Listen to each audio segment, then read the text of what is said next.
Hello दोस्तों, हमारी इस वीडियो में आपका स्वागत है। आज हम बात करेंगे हम सबके प्यारे भगवान श्री राम के बारे में। भगवान श्री राम के बारे में बहुत लोग जानते हैं, लेकिन उनके वंश के बारे में ज़्यादा लोग नहीं जानते हैं। हिंदू धर्म में आस्था रखने वाले लोगों में रामायण का खास महत्व है। इस महाकाव्य में हिंदू रघुवंश के राजा मर्यादा पुरुषोत्तम भगवान राम की कहानी है। ऐसे में राम के जन्म से लेकर उनके वंश के बारे में विस्तार से जानना बेहद दिलचस्प हो जाता है। भगवान श्री राम की कहानी का मनमोहक वर्णन वाल्मीकि रामायण और रामचरितमानस समेत कई क्षेत्रीय भाषाओं की लोक कथाओं में मिलता है। तो आइए जानते हैं भगवान श्री राम की वंशावली, कहाँ से वंश शुरू हुआ और भगवान राम तक कौन कौन से राजा उनके वंश में थे।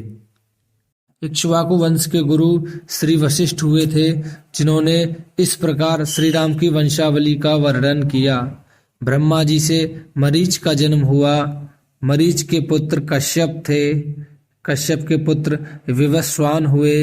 विवस्वान के वैवस्वत मनु हुए और वैवस्वत मनु के पुत्र इक्ष्वाकु। इक्ष्वाकु के पुत्र कुक्षी थे। कुक्षी के पुत्र का नाम विकुक्षी था। विकुक्षी के पुत्र बाण और बाण के पुत्र अनरण्य हुए। अनरण्य से पृथु का जन्म हुआ। पृथु से त्रिशंकु का जन्म हुआ था। त्रिशंकु के पुत्र धुंधुमार थे। धुंधुमार के पुत्र युवनाश्व हुए।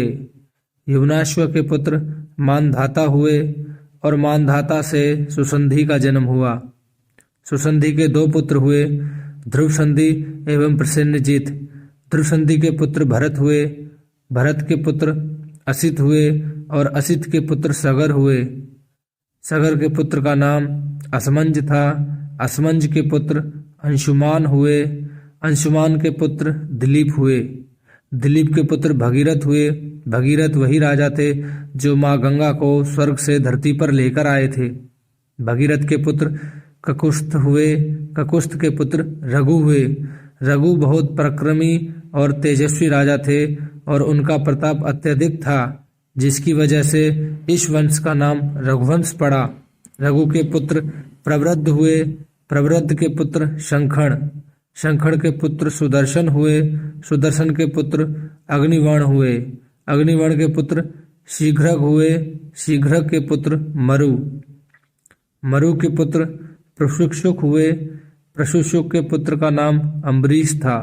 अम्बरीश के पुत्र का नाम नहुष था। नहुष के पुत्र ययाति हुए। ययाति के पुत्र नाभाग हुए। नाभाग के पुत्र का नाम अज था। अज के पुत्र दशरथ हुए और राजा दशरथ के 4 पुत्र हुए, श्री रामचंद्र, भरत, लक्ष्मण तथा शत्रुघ्न। श्री रामचंद्र के 2 पुत्र लव और कुश हुए।